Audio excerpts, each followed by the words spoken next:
Bahwa insiden pusat data sementara ini adalah serangan siber dalam bentuk ransomware. Mereka minta tebusan ada 8 juta US dollar. Tapi intinya mau itu malfungsi, mau itu serangan, masalah utamanya ada pada ketidakcakapan cyber security kita. Jangan sampai ada celah keamanan baru tidak sempat ditutup lalu bisa dieksploitasi. Itu akan menyebabkan servernya bisa diambil alih dan melakukan banyak hal yang merugikan PDN dan merugikan Indonesia.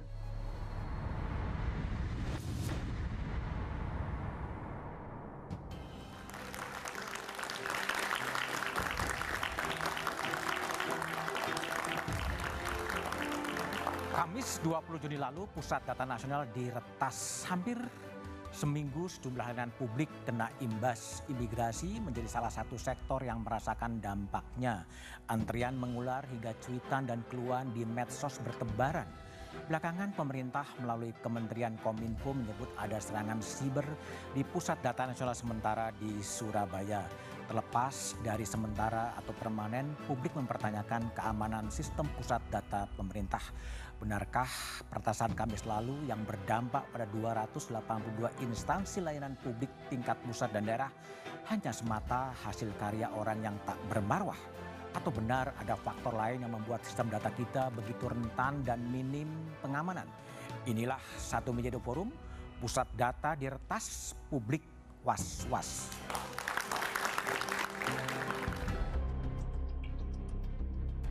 Kapolri Jenderal Listio Sigit Prabowo menyampaikan akan menyelidiki dugaan pelanggaran hukum terkait gangguan sistem Pusat Data Nasional atau PDN yang terjadi sejak Kamis 20 Juni lalu.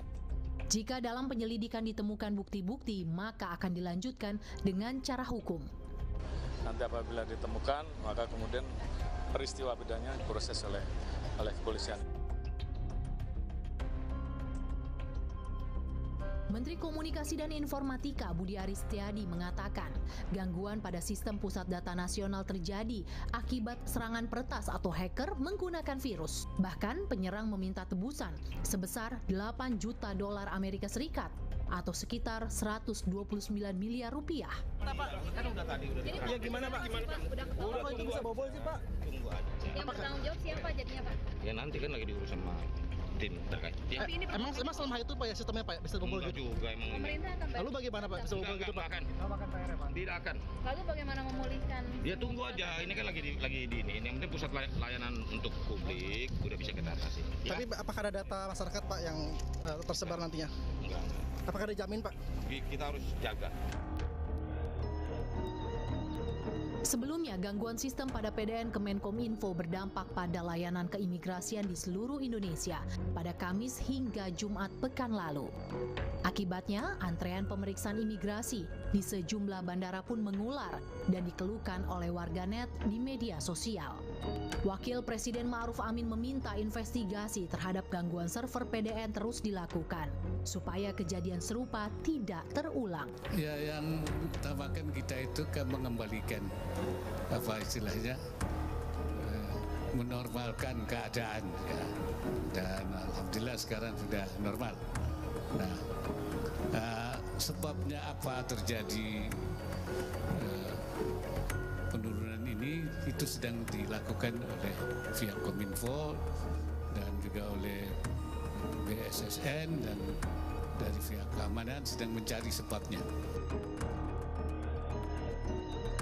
PDN merupakan proyek percepatan transformasi digital yang rencananya akan menyatukan lebih dari 27.000 situs website dan server pemerintah.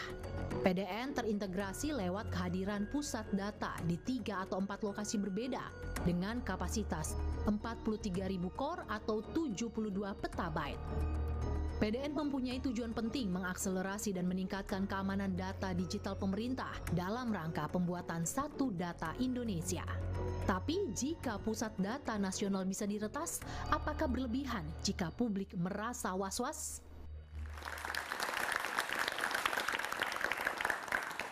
Pusat data diretas, publik was-was, itulah tema Satu Meja The Forum malam ini. Telah hadir di studio Yanuar Nugroho, praktisi kebijakan publik. Malam, Mas Yanuar. Ada Ruby Alamsyah, ahli digital forensik. Malam, Pak Ruby. Ada Wakil Menteri Komunikasi dan Informatika Nesar Patria. Malam, Bang Nesar. Kemudian ada Soleman Pontoh, Kepala BAIS 2011-2013. Dan Mas Pratama Persada, ahli keamanan cyber. Malam, Mas Pratama. Malam. Kami juga sedang menunggu kehadiran anggota Komisi 1 DPR, Mas Sukamta. Oke, saya kembali ke Pak Wamen, Nesar Patria.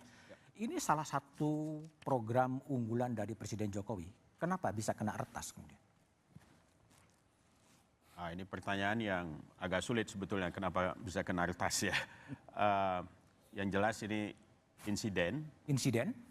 Terjadi menyerang di Pusat Data Nasional sementara.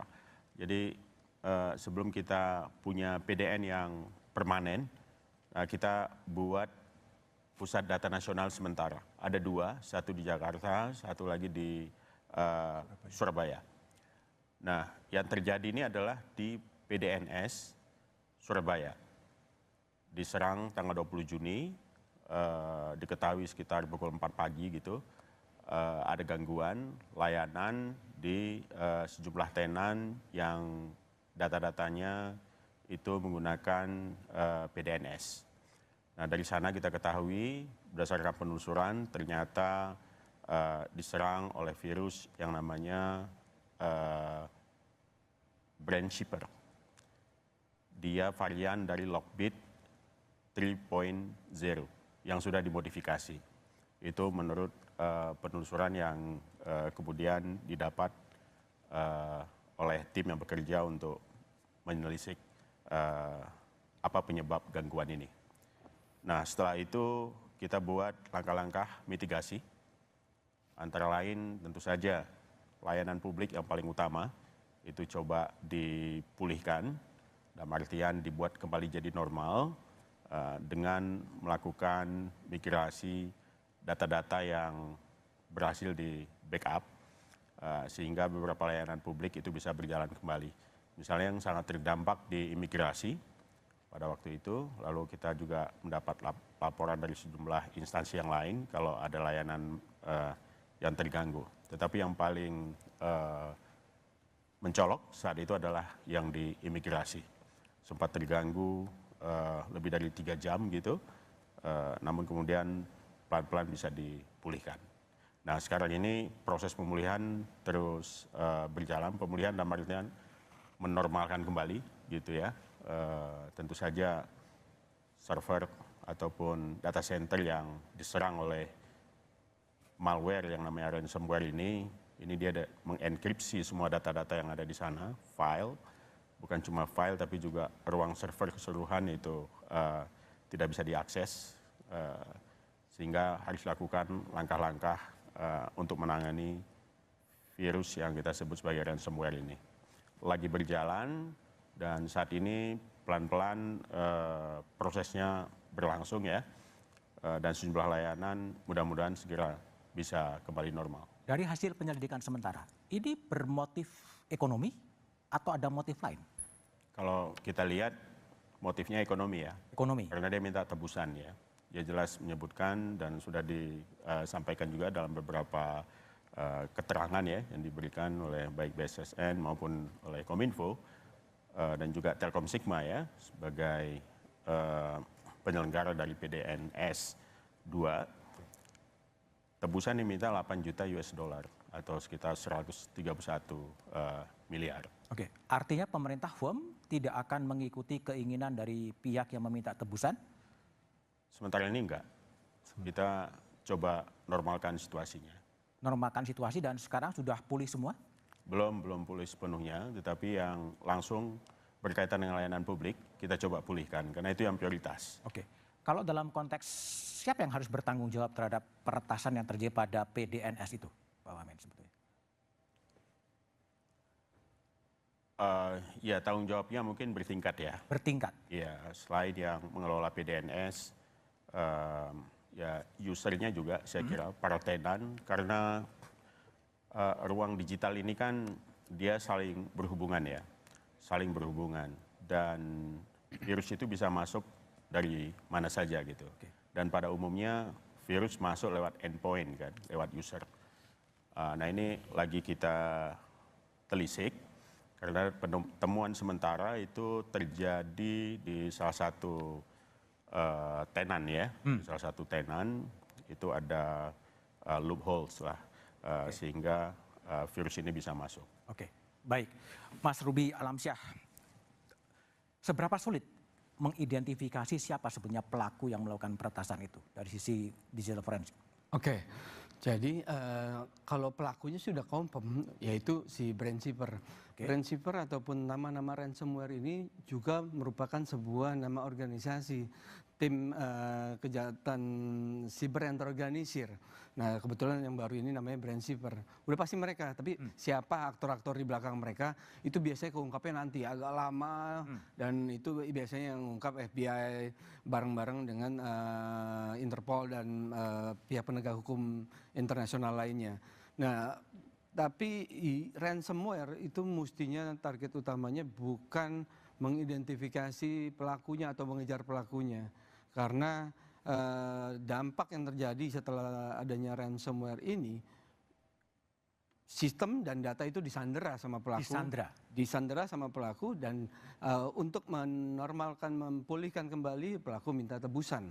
Nah, jadi penyanderaan inilah yang fokusnya di situ. Apakah kita punya persiapan yang proper, kita dapat melakukan recovery dengan cepat.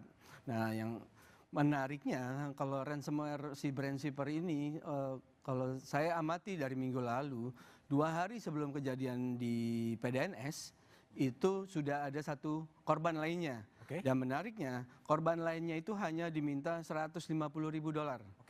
Nah, komparasi dengan PDNS yang diminta $8 juta, kebayang seberapa besar kualitas maupun kuantitas yang dimiliki PDNS dibandingkan korban yang lain yang hanya $150.000. Nah, jadi kekhawatiran kita di situ tuh. Biasanya permintaan jumlah nilai tebusan itu korelasinya dengan kualitas dan kuantitas data.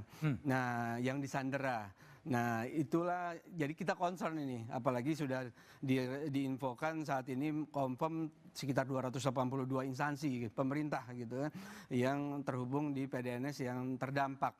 Nah, kita merasa bahwa kejadian kali ini, cyber security incident kali ini sangat luar biasa, makanya saya tidak heran tiba-tiba Kapolri sejak hari Minggu lalu sudah menyatakan bahwa Polri masuk dan mau mencari tindak pidana di kasus ini. Feeling saya mestinya pernyataan itu bukan mencari peretasnya, bukan mengidentifikasi peretasnya, tapi mencari tindak pidana. Kenapa ini bisa terjadi? Karena dampaknya sangat luar biasa besar. Oke, baik. Pak Soleman Pontoh, mantan Kepala BAIS. Kalau dari sudut pandang intelijen, ini memang apa yang terjadi sebetulnya? Kecolongan atau memang ada kelengahan dari sistem? Kalau kita BAIS juga bol juga sebetulnya. Ya. Jadi kalau lihat begitu, kalau mereka memang pekerjaannya begitu. Hacker. Iya, hacker memang begitu. Nah, kitanya yang harus tahu diri. Sekuat mana kita mempertahankan itu. Itulah sebabnya waktu saya menjabat, karena kita tahu di mana kemampuan saya mempertahankan kalau diserang, apa yang saya lakukan. Data itu saya putus dengan signal. Jadi nggak akan, ibaratnya saya masukkan di dalam air dia. Nanti kalau butuh baru kita pakai. Sehingga di meja saya selalu ada 2 komputer. Komputer nanti yang intern, komputer yang berhubungan dengan dunia luar. Karena kita tahu kelemahan kita itu adalah ketika mempertahankan diri itu paling lemah. Nah, sehingga data yang betul-betul rahasia itu kita kurung dia, tidak bisa keluar. Nanti kalau butuh baru diambil. Jadi ada 3 data kan, rahasia, confidence, terbuka. Nah yang terbuka itu yang keluar. Kalau ambil terambillah. Kalau confidence ada kalanya kita bikin 1 yang benar, 500 nggak benar. Jadi kalaupun ada itu banyak nggak benernya. Kalaupun ada NRP nama segala macam, ya itu hanya nama-namahan, NRP-an. Jadi kita nggak tahu itu. Tapi kalau BAIS masih seperti saya dulu, pasti yang data sangat rahasia itu tidak mungkin keluar. Tidak mungkin keluar. Tidak mungkin keluar. Kalau masih seperti dulu ya. Kenapa? Karena tidak mungkin dia mau mengudara bagaimana, sistemnya diputus, tidak ada sistem masuk ke situ. Jadi tidak mungkin. Sehingga kalaupun ada, nah kalau sekarang kalaupun ada, itu bisa memang data terbuka yang dapatnya dari open resources dan yang memang itu belum tentu benar. Oke. Jadi kalau dia dapat ya ambillah, tapi itu belum tentu benar. Belum tentu benar datanya. Belum tentu benar datanya. Memang terjadi ya. Yes, faktanya terjadi. Mas Pratama Persada. Anda kalau lihat dari penjelasan tadi, ini semata-mata sistem yang lemah atau memang ada faktor human error sih? Ya, yang pertama sistemnya lemah lah. Pusat data nasional yang harusnya standarnya tier 4 data center gitu, yang uptime-nya itu adalah 99,995%, maksimal 1 tahun hanya 4 jam, dan time-nya gitu, harus ada redundansi. Ini kan nggak ada. Artinya apa? Harusnya kalau server utamanya diretas, ada server backup yang akan live less than 1 hours gitu. Ini kan ternyata nggak ada gitu. Dan mungkin tadi saya sedikit meluruskan apa yang disampaikan Pak Wamen gitu, bahwa sebenarnya bukan pemulihan secara bertahap ini. Gitu, karena data yang saat ini ada di PDN sama sekali nggak bisa direcover, belum bisa direcover, nggak bisa dong, karena dia sudah tersandi, sudah terencrypt, jadi rusak sama sekali ini. Jadi yang terrecover saat ini yang kita lihat di media bahwa imigrasi, kemudian LKPP, kemudian beberapa institusi bisa karena mereka punya data backup sendiri di tempat instansinya mereka masing-masing, sehingga mereka bisa meng-live-kan lagi data tersebut. Jadi bukan dari PDN. Sistem di PDN ini masih rusak sampai saat ini gitu, nggak tahu sampai kapan, karena enkripsi yang dilakukan oleh si Lockbit turunannya Brandshipper ini belum pernah ada yang berhasil melakukan dekripsi gitu, kecuali bayar. Yang jadi masalah adalah bayar juga belum tentu dapat key-nya untuk membuka, karena kalau kita bayar kemudian kita salah orang, bukannya kita dikasih key-nya, kita malah dimintain duit lagi, apalagi bayarnya pakai uang kripto. Kita nggak bisa tracking, nggak bisa tracing kemana itu bayarnya gitu. Jadi bayar bukan option gitu. Nah kemudian juga tadi kita ditanya masalah yang salah siapa? Kalau menurut saya, maaf ya Pak Wamen ya gitu, tenan itu sebenarnya dikorban gitu, dia bukan korban. Salah dong. Ini nggak akan terjadi kalau misalkan Telkom Sigma itu membuat sistem backup yang benar, membuat data center yang benar. Sehingga apa yang terjadi kalau misalkan sistem utamanya hancur berantakan, masih ada backupnya nih. Kalau sekarang kan nggak ada. Di sisi lain adalah semua kementerian lembaga, instansi pemerintah, itu nggak boleh sekarang itu punya server sendiri di instansinya masing-masing. Ada regulasinya, ada aturan hukumnya itu.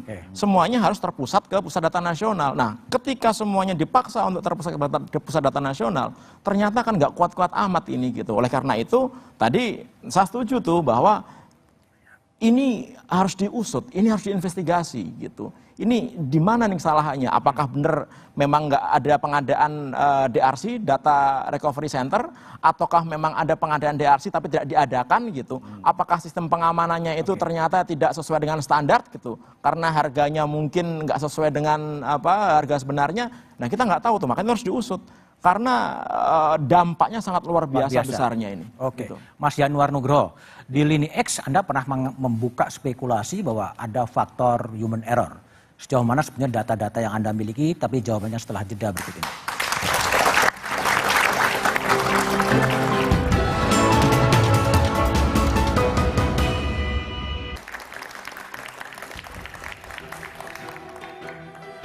Masih bersama saya Budiman Tanrojo di Satu Meja The Forum. Telah hadir di studio anggota Komisi 1 DPR Sukamta. Malam, Mas Sukamta.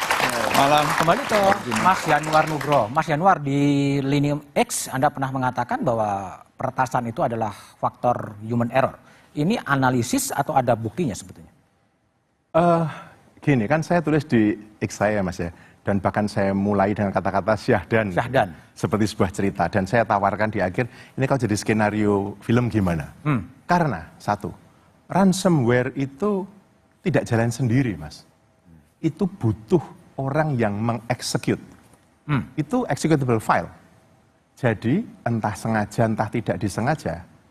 Kalau tadi mungkin tenant, mungkin yang lain, mungkin kecerobohan, mungkin kelalaian, tetapi yang jelas file itu dieksekut. Itu nomor satu. Yang nomor dua, dari cerita para narasumber tadi, dari sisi kebijakan Mas, insiden ini seharusnya Mas, preventable. Preventable? Bisa dihindari, sangat. Satu, server kok ya pakai Windows di zaman seperti sekarang ini. Nomor satu itu. Dua, DRC sudah disampaikan. Di masalah di perkara segede ini tidak ada DRC itu, menurut saya itu unacceptable. Itu baru dua itu, Mas. Kita tidak punya protokol ketika ada insiden, dideteksi seperti apa, patch, update, dan lain-lain. Yang saya mau bilang begini, transformasi digital yang didorong oleh pemerintah sebagai sebuah arah kebijakan, itu benar. Tetapi, mesti detail kita mau bicara. Dan kalau ini prioritas nasional, ya perlakukan sebagai prioritas. Menurut saya yang terjadi bukan begitu. Diomongkan sebagai prioritas nasional, tetapi tindakannya tidak. Seperti apa? Sumber daya manusia. Ini masalah paling awal tuh, Mas. Bahkan yang kemarin tadi disampaikan tadi misalnya bagaimana kita membangun GovTech. Itu karena kita kan mau mencari manusia-manusia digital talent yang bagus itu kan, Mas ya.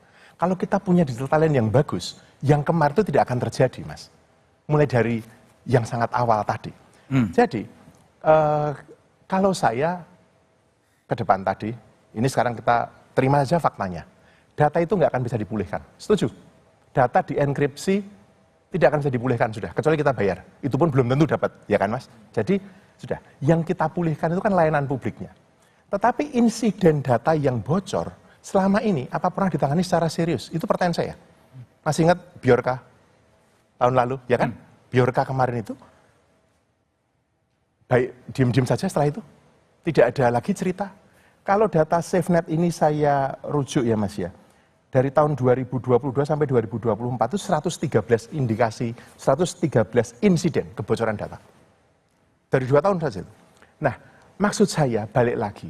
Ketika memang kita punya niat membangun transformasi digital yang benar, kita memang mesti serius pemerintah. Jadi mumpung ada teman saya, ini bukan karena pertemanan kuliah dulu sama-sama di Inggris, tapi saya malah mendorong teman-teman di DPR membuat pansus. Serius. Karena ini masalah serius ini, Mas.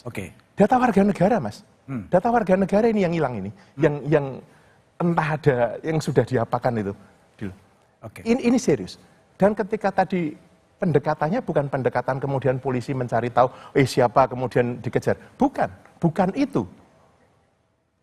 Karena sudah disampaikan kan, ini para pakar semua tadi kan, gimana Anda mau mencari siapa yang ngeklik executable file, apakah ada yang salah? Menurut saya yang salah adalah yang ngeyel di servernya masangnya Windows, yang tidak membangun DRC, itu yang harusnya dimasalahkan, menurut saya. Baik, Mas Sukamta, Mas Yanwar mengusulkan pendekatannya politik, membentuk pansus. Gimana Komisi 1 merespon itu? Ya, yang pertama memang saya melihat ini tragedi nasional sebetulnya. Tragedi nasional? Karena ini data menyangkut lebih dari 100 instansi pemerintah. Kalau di negara tetangga, data ini itu a matter of national security, Mas. Jadi ini tentang national security. Apalagi instansi yang terlibat itu instansi-instansi super duper penting gitu. Bahkan ada instansi yang terkait dengan keamanan ikut gitu. Jadi ini sebetulnya masalah keamanan nasional. Nah, saya berharap ada sense of urgency dari top to bottom. Pak Presiden urusan judi online membuat Satgas. Nah, saya berharap Pak Presiden itu juga membuat suasana ada urgensi. Saya ngelihat kemarin para pimpinan yang seharusnya bertanggung jawab itu di depan media masih bisa ketawa-ketawa. Menurut saya itu bukan gesture yang bagus. Ya, BSSN mengatakan bahwa 55% data yang bocor itu dari instansi pemerintah.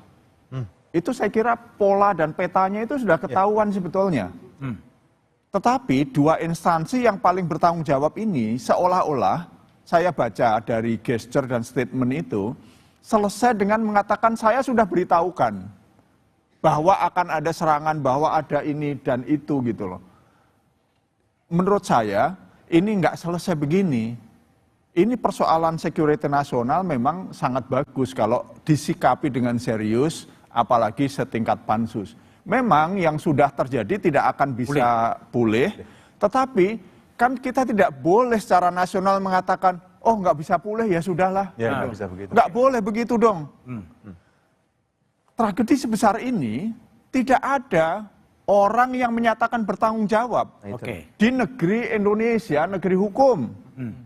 Jangan sampai nanti yang terkena paling berat itu petugas lapangan.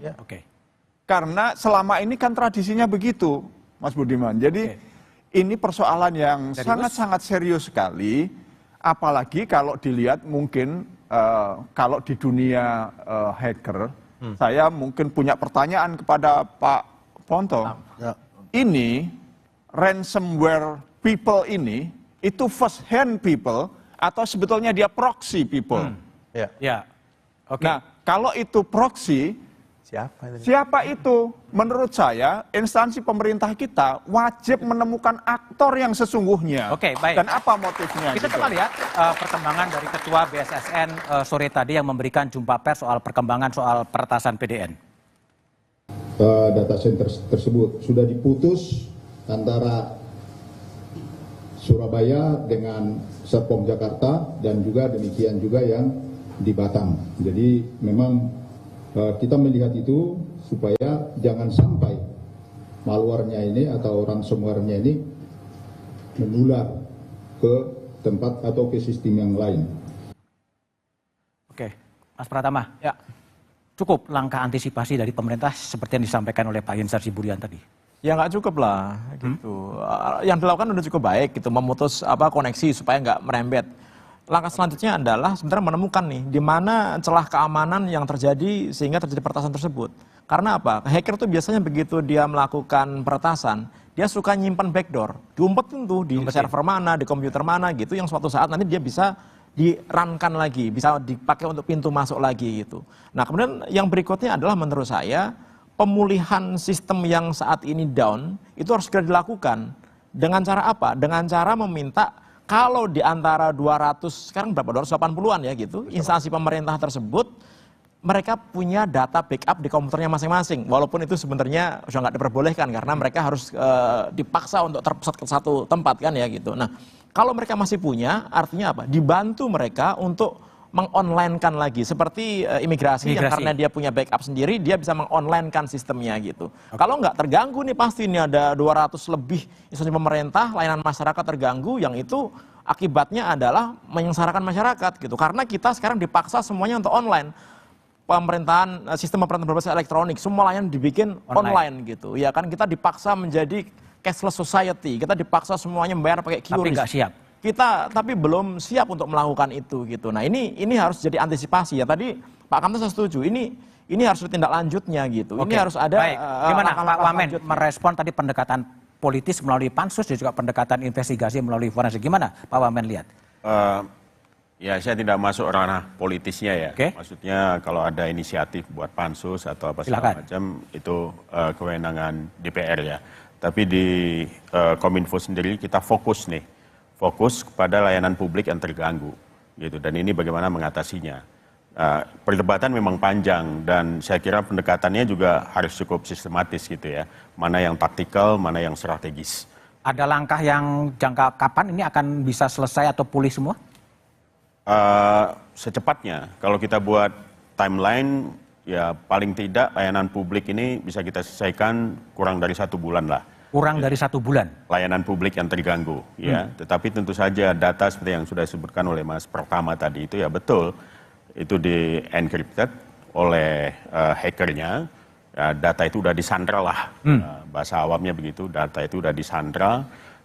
Memang bukan pemulihan, maksudnya data itu bisa dipulihkan Mas Pratama, tetapi pemulihan layanan maksud kami gitu ya. Pemulihan layanan, jadi data-data yang ada di backup server segala macam, itu coba di-up lagi gitu loh, sehingga dia bisa digunakan kembali oleh publik seperti sedia kala, yang ini kita sebut dia kembali normal. Gitu. Ada arahan khusus dari Presiden Jokowi untuk kapan ini harus dipulihkan layanan publik? Secepatnya, perintahnya ya secepatnya gitu ya. Tentu saja karena serangan ini masih dalam proses identifikasi gitu ya, dari mana dia masuk dan lain sebagainya, dan yang terdampak ke mana saja, karena ada 282 tenan tadi itu. Kita coba identifikasi juga. Jadi dari sekian itu ada sekitar lebih dari 40 kelihatannya oke, tidak terlalu terdampak gitu, karena ada backupnya cukup kuat. Yang lainnya kita lihat seberapa jauh dia masuk.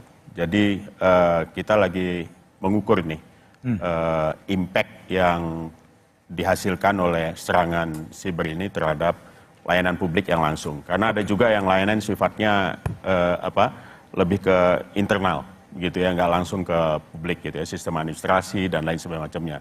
Jadi prioritas kita adalah layanan publik yang sampai masyarakat terganggu dan fungsi-fungsi pemerintahan yang menggunakan platform digital itu terganggu. Nah, itu yang kita coba atasi. Baik, ada ketidaksiapan sistem, lalu bagaimana kemudian nasib dari transformasi digital yang menjadi andalan dari pemerintahan Presiden Jokowi setelah jeda berikut ini.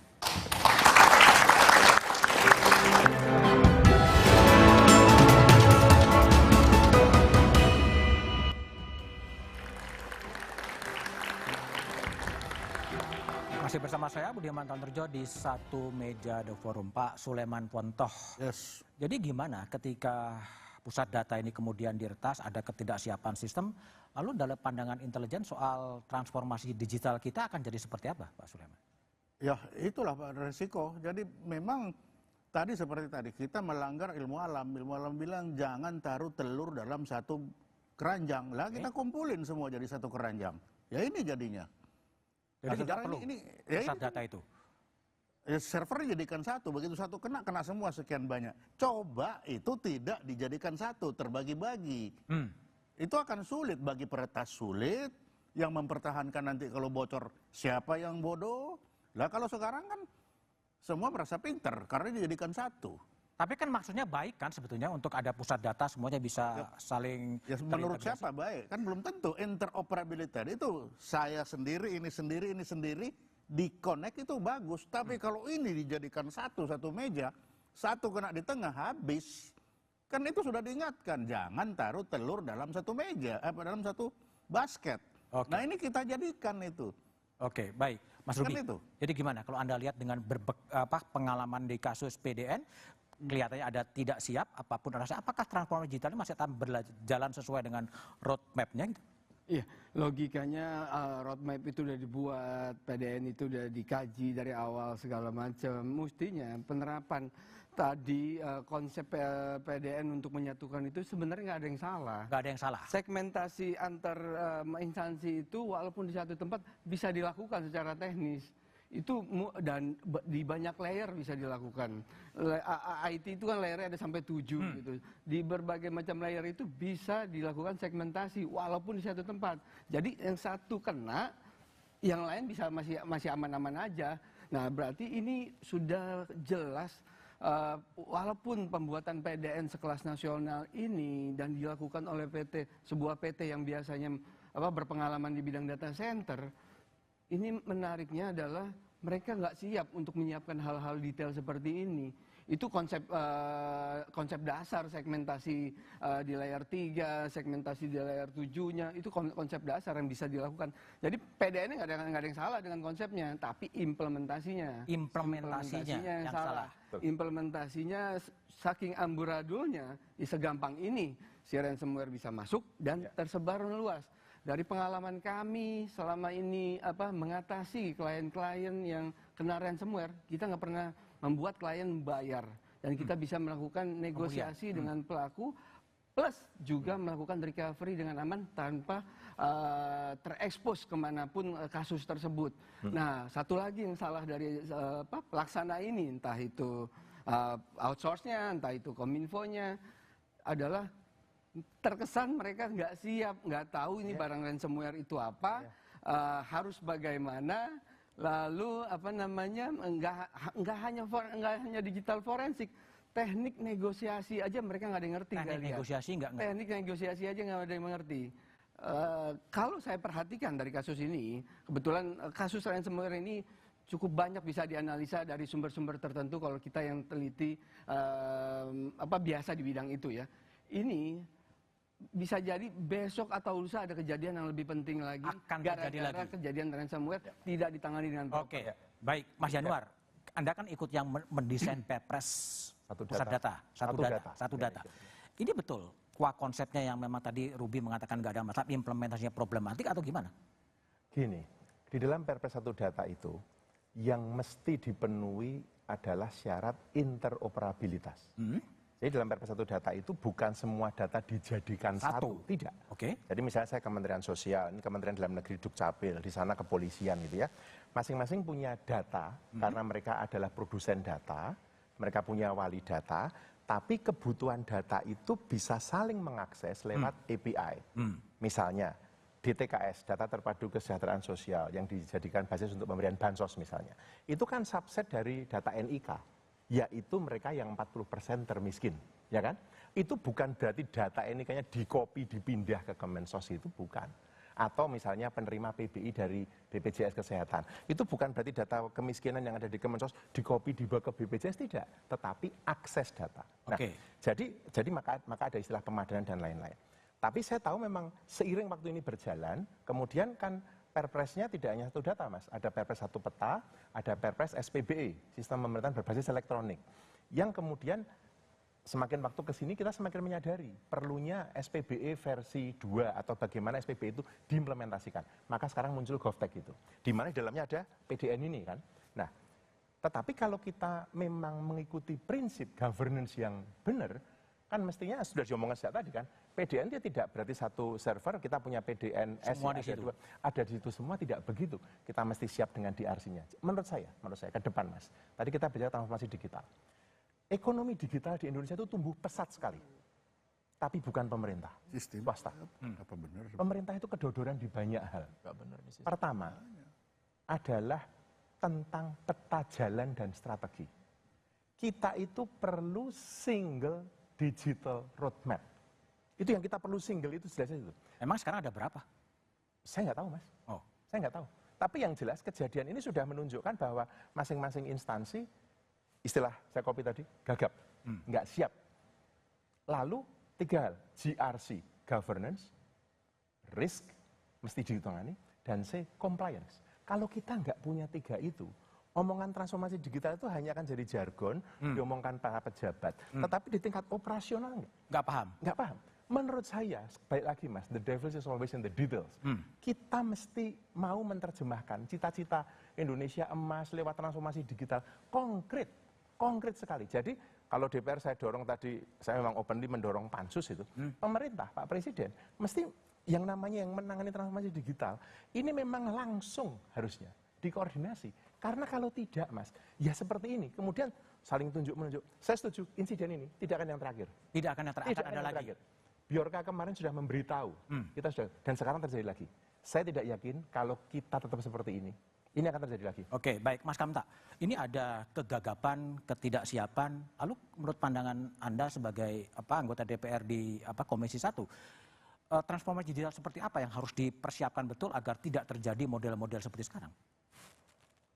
Ya, memang kalau kita lihat dari kasus ini ya,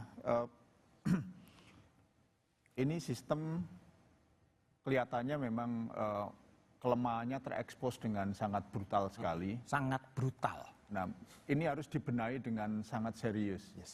Nah, yang tidak kalah penting saya kira tim Telkom, Kominfo, BSSN harus mengakui bahwa ini tidak bisa mengatasi ransomware. Artinya harus berani bertanggung jawab dan mengevaluasi sistem keamanannya. 1. Kedua, sistem keamanan nanti bisa dibagi di dalam beberapa bagian server data di kementerian, lembaga ya. Karena satu celah yang lemah itu akan jadi pintu masuk. Nah, terus pemerintah juga perlu membuat metode deteksi ransomware dengan teknologi endpoint modern ya. Dan seterusnya lah secara teknis ya, bagaimana membuat sistem yang lebih kuat. Terus yang ketiga, saya kira PDN juga harus membuat sistem keamanan yang bisa melindungi master boot record-nya nanti. Terus yang berikutnya, koordinasi antar lembaga pemerintahan. Jadi Kominfo, BSSN, mungkin juga tim Cyber Polri, ayolah kita humble semua lah untuk kita demi keamanan nasional, duduk bareng, kita sharing responsibility, kemudian cari yang terbaik. Siapa yang menjadi pelaksana, siapa jadi pengawas, jangan saling rebutan, tapi ketika ada masalah saling lempar-lemparan. Oke. Terus berikutnya yang tidak kalah penting saya kira, sistem pengawasan. Di Undang-Undang PDP itu sudah jelas ada badan pengawas yang punya tanggung jawab, responsibility, mengawasi, dan seterusnya. Dalam kasus ini jelas Kominfo nggak bisa ngawasi dirinya sendiri. Dia nggak bisa negur dirinya sendiri. Dia juga saya yakin nggak bisa negur kementerian lain kok. Nah, berikan pengawas itu kepada badan pengawas sesuai undang-undang. Undang-undang PDP turunannya segera dibuat dan diresmikan. Sehingga badan pengelola data itu ada yang mengawasi secara independen. Sudahlah, Kominfo nggak usah minta jadi pengawas. Sudah jelas ini jadi pelaksana, jadi pengawas itu menurut saya tidak berhasil dengan baik. Oke, baik. Pak Wamen, silakan merespon, terutama nasib PD dan transformasi digital setelah kejadian seperti ini. Saya kira kita jangan kalah oleh serangan ini ya. Jadi transformasi digital ini kan agenda bangsa. Ini agenda bangsa. Jadi kalau kita kemudian gara-gara serangan ini lalu menyalahkan buat transformasi digital kita amburadul, kita kemudian jelek sekali. Terus tafsirnya apa Pak? Apa? Tafsirnya apa ini kalau tidak amburadul? Kalau tidak jelek tafsirnya apa ini? Ini kan insiden Pak. Insiden itu by design atau sekedar oh saya terantuk batu jatuh. Enggak by design dong, namanya juga insiden. Nggak bisa dong.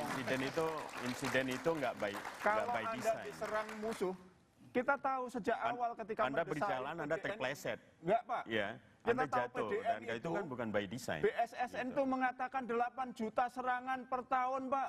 Oh iya, itu kok semua itu kita by accident bagaimana ceritanya? Kita semua Nggak aware. bisa by accident Kita semua begitu. aware Pak dengan Oke, soal silakan, itu. Pak Wamen, silakan. Kita semua aware dengan soal cyber security. Kita berani membuat transformasi digital itu include dengan yang namanya cyber security. Ya, Pak, dengan mengakui pertimbangan kesalahan itu tidak mengakui berarti gagal loh Pak. Enggak, saya nggak bilang saya nggak mengakui kesalahan atau Kominfo tidak mengakui kesalahan atau BSSN tidak mengakui Itu kesalahan. bagian dari humbleness Ya. kita untuk menuju perbaikan Pak. Betul Pak, betul. Semua kita menjadikan ini lesson learn, pelajaran gitu loh. Iya kan? Transformasi digital tanggung jawab siapa? Tanggung jawab semua Pak.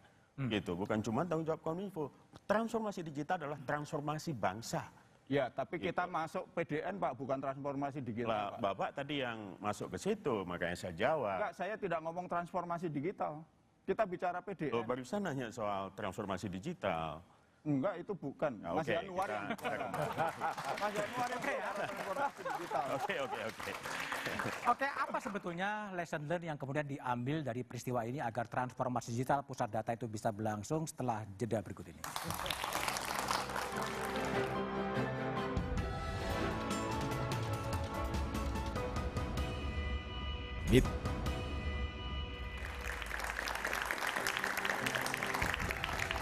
Masih bersama saya Budiman Tanrujo di satu meja The Forum. Pratama Persada, ahli keamanan cyber. Ya. Apa saran Anda agar hal yang seperti ini tidak terjadi lagi, kalaupun terjadi lagi harus cepat diatasin? Ya, jadi menurut saya cyber security itu jangan dijadikan nomor ke-7.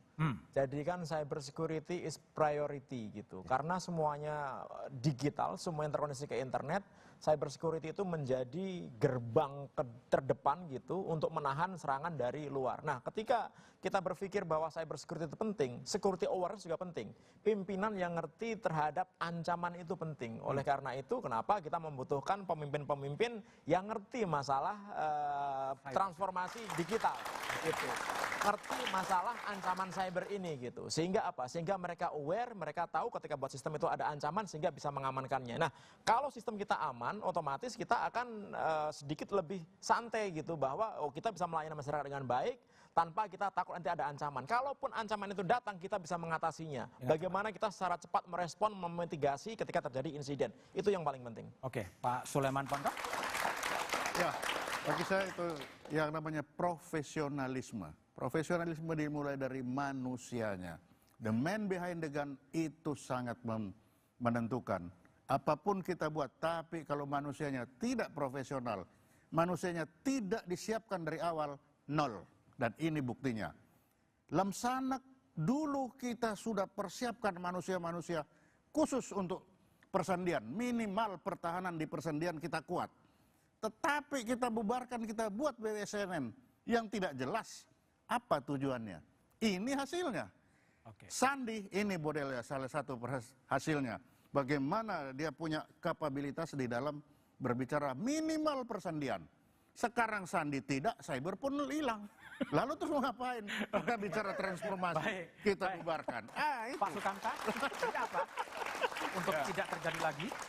Saya merasa perlu ya negara kita ini membuat audit security tentang PDN ini, sehingga nanti akan jelas di mana masalahnya, siapa yang harus bertanggung jawab apa. Nah, pembenahan SDM sangat penting, baik itu di instansi teknis yang melaksanakan maupun instansi yang mengawasi. Jadi pembenahan SDM, kasih orang-orang yang capable, yang betul-betul punya kemampuan, dihindari yang sifatnya politis atau yang sifatnya mungkin pertemanan. Ya. Terus yang berikutnya saya berharap seperti beberapa waktu yang lalu ketika kebocoran terjadi, ketika kita membangun sistem keamanan, security-nya harus ditempatkan dengan prioritas yang pertama, sama dengan kita meyakinkan sistem itu jalan. Kita harus meyakinkan bahwa sistem itu aman. Aman dari serangan cyber yang kata orang-orang cyber yang bertanggung jawab itu jutaan per tahunnya. Kita tahu bahwa serangan itu datang dan namanya cyber security itu hari ini jam ini aman, tapi jam berikutnya belum tentu aman. Maka diperlukan awareness nomor satu di situ. Saya sepakat dengan Mas Pratama tadi. Yang kedua SDM, dan yang berikutnya adalah tata laksana di dalam urusan security ini harus firm dan tidak kompromi. Ya, jangan masing-masing mau mendominasi. Udahlah kita atur untuk kepentingan bangsa negara, ayo kita buat tata laksana yang baik, pembagian kerja, koordinasi yang baik. Oke, Mas Ruby dulu ya sebelum ke Wamen. Pak Ruby, apa saran Anda? Baik, jadi kalau semuanya sudah menggambarkan kira-kira ke depannya harus kayak gimana. Kalau saya dari kacamata kita digital forensik, kita neliti setiap data leak yang pernah terjadi di Indonesia dari tahun 2019 sampai sekarang, itu kalau jadi peneliti kayak kami, itu kita sudah punya semua data pribadi di Indonesia. Jadi nggak perlu saya nyebarin ransomware.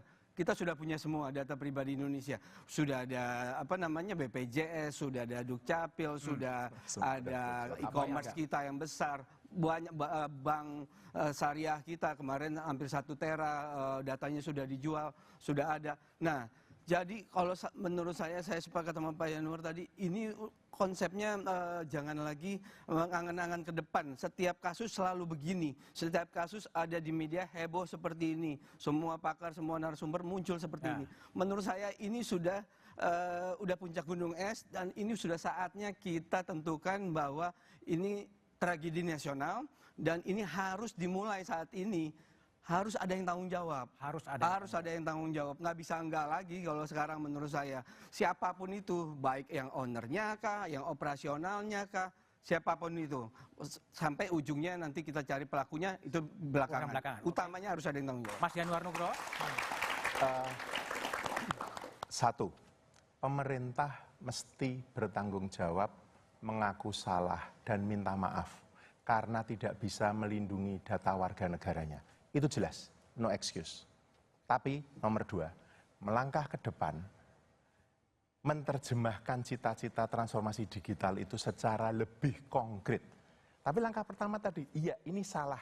Udah salah, nggak usah cari alasan lagi. Tapi yang kedua adalah, oke, diperbaiki kalau begitu. Siapa itu?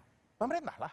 Siapa? Dengan prinsip Presiden mesti turun tangan, menugaskan menteri, kepala lembaga, mesti membuat sebuah arsitektur yang clear, Mas. Tidak usah ruwet, tetapi sesuatu yang operasional. Dengan prinsip yang dikatakan oleh Mas Kamto tadi, tata kelola.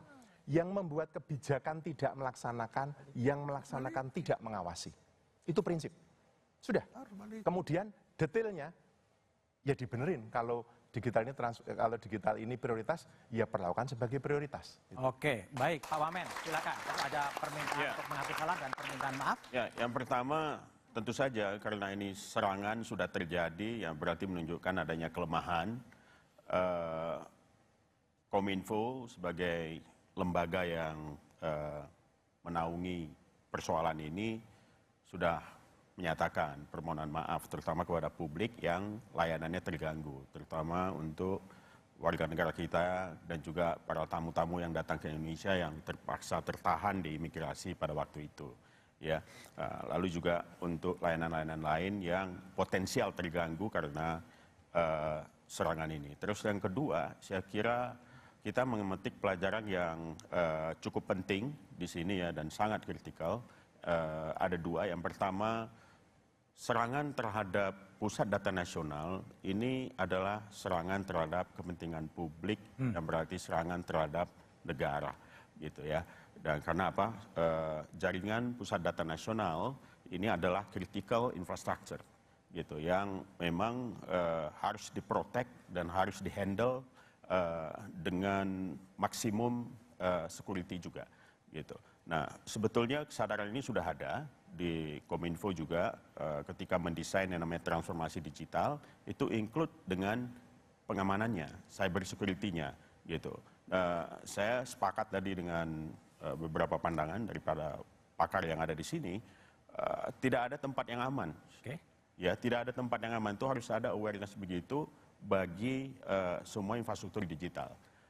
Kalau mau aman itu ya masukkan komputer kita dalam tas, gembok, cemplungin ke dalam samudra, gitu ya. Nah, tapi nggak bisa kita pakai, buat apa, gitu ya. Tapi untuk bisa dipakai dan berjalan dengan baik, maka syarat-syarat dari sebuah transformasi digital itu harus kita penuhi semua, termasuk juga dengan dukungan infrastruktur untuk pengamanannya atau cyber security-nya. Dan kita tidak boleh mundur, kita harus maju terus karena ini terbukti ya di sejumlah negara transformasi digital ini bisa meningkatkan efisiensi yang cukup besar ya, mempermudah berbagai macam proses bisnis, layanan pemerintah dan sebagainya macamnya, dan dunia nggak mungkin kita tarik mundur ya, digitalisasi jalan terus dan Indonesia harus bisa berada di depan. Ini jangan sampai mematahkan semangat kita untuk transformasi digital. Oke, baik yang Pak Wamen, terima kasih. Ya.